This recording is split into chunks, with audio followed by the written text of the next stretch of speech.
Everyone, मेरा नाम है विद्या जोशी और आपका बहुत-बहुत स्वागत है हमारे इस यूट्यूब चैनल पे जिसका नाम है विदिशा एजुकेटर। आप सभी को पता है आजकल शिक्षा कितनी महंगी हो गई है।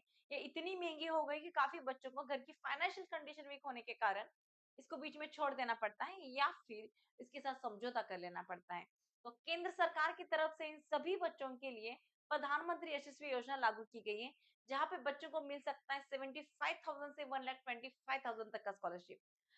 तो इसके लिए कौन है एप्लीकेबल, इसके लिए क्राइटेरियाज क्या रहेंगे, कौन-कौन से डॉक्यूमेंट्स की जरूरत पड़ेगी, कहाँ पे अप्लाई करना है, कब अप्लाई करना है, ये सब कुछ आज इस वीडियो में हम लोग डिटेल में देखेंगे।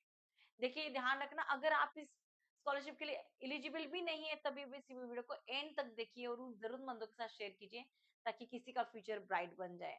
आपका एक शेयर भी काफी बच्चों का फ्यूचर ब्राइट बना सकता है। तो देखते हैं कि इसके लिए क्राइटेरियाज क्या-क्या है। देखिए जो बच्चे क्लास 9 और क्लास 10 में पढ़ते हैं, उनको मिल सकता है 75,000 तक का स्कॉलरशिप और जो बच्चे क्लास 11th और क्लास 12 में पढ़ते हैं उनको मिलता है 1,25,000 का स्कॉलरशिप।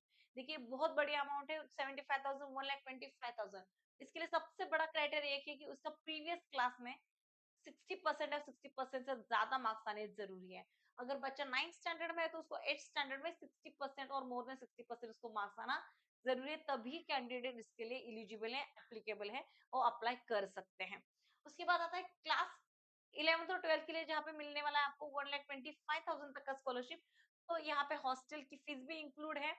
तो अगर बच्चों को क्लास 10 में 60% से ज्यादा मार्क्स आते हैं तभी बच्चा इस स्कॉलरशिप के लिए एप्लीकेबल है, ये सबसे बड़ा क्राइटेरिया है।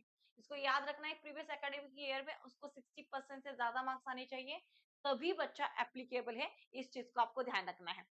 नेक्स्ट आता है कि उसके लिए क्या रहेगी पात्रता, क्या रहेगी उसका एलिजिबिलिटी क्राइटेरिया। पूरे फैमिली का एनुअल इनकम उसका 2.5 लाख से कम होना जरूरी है, तभी वो बच्चा एप्लीकेबल है। 2.5 लाख से ज्यादा किसी के फैमिली का इनकम है तो उसके लिए बच्चा पात्र नहीं है, उसको स्कॉलरशिप नहीं मिलेगा। ओके। फिर उसकी कैटेगरी जो है वो बैकवर्ड कैटेगरी हो, इकोनॉमिकली बैकवर्ड, ओबीसी, एनडीटी या सेमी एनडीटी मतलब nomadic tribe, dignified nomadic tribe और सेमी डोमेट्राइब समुदाय के सारे बच्चों को मिल सकता है ये स्कॉलरशिप। यहाँ पे जनरल कैटेगरी बच्चों को स्कॉलरशिप नहीं मिलेगा, ये चीज आपको ध्यान रखना है। और वो जो बच्चा है वो must be studying in government school और गवर्नमेंट एडेड स्कूल में, गवर्नमेंट और गवर्नमेंट एडेड स्कूल जो सरकार से मान्य की हुई स्कूल है, वहां पे बच्चा पढ़ना जरूरी है। और लास्ट आता है कि सब जो स्टूडेंट है, जो बच्चा है, वो एक साथ और भी कहीं दूसरे स्कॉलरशिप में पार्टिसिपेट ना हो या उसको और भी दूसरे कोई स्कॉलरशिप उसके लिए एप्लीकेबल ना हो, ऐसा ही बच्चा है, वही बच्चों को बस मिल सकती है ये स्कॉलरशिप। ये सबसे बड़े इसके क्राइटेरियाज है। अगर इसमें आप आते हैं, ये क्राइटेरिया अगर आप फुलफिल करते हो तो आपके लिए लगेंगे डॉक्यूमेंट। अब देखो कौन कौन से डॉक्यूमेंट्स की जरूरत पड़ेगी यहाँ पे। सबसे पहले आता है आधार कार्ड। आधार कार्ड आपका मोबाइल से लिंक होना बहुत जरूरी है। अगर आपका आधार कार्ड मोबाइल से लिंक नहीं है तो पहले आप जाके मोबाइल से आधार कार्ड लिंक कीजिए। उसके बाद आता है कैटेगरी सर्टिफिकेट, मतलब आपका कास्ट सर्टिफिकेट, क्योंकि ये बैकवर्ड कैटेगरी के लिए ही है। ईबीसी, ओबीसी, एनडीटी इस कैटेगरी के लिए है, तो आपके लिए यहाँ पे कैटेगरी सर्टिफिकेट स्पेसिफिक आपकी जो कैटेगरी है उसका कैटेगरी सर्टिफिकेट यहाँ पे में लगेगा ही लगेगा।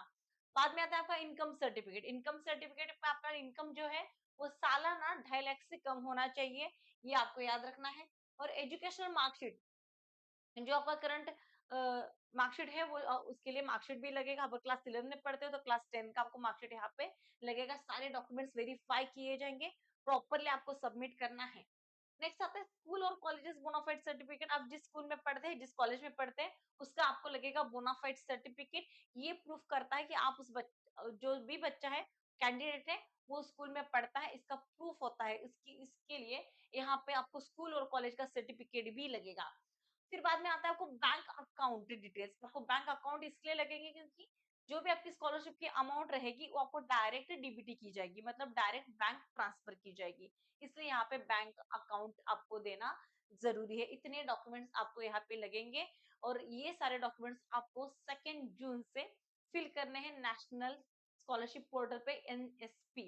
इस पोर्टल पे आपको ये सारे डॉक्यूमेंट्स पीएम यशस्वी योजना के अंतर्गत आपको यहाँ पे सबमिट करने हैं। पहले आपको करना है रजिस्टर, रजिस्ट्रेशन होने के बाद आपको ये सारे डॉक्यूमेंट्स आपको वहाँ पे माँगे जाएँगे, आपको वहाँ पे सबमिट करने हैं, पूरा आपका डिटेल्स वहाँ पे देना है और ये साइट ओपन हो रहा है 2 जून से।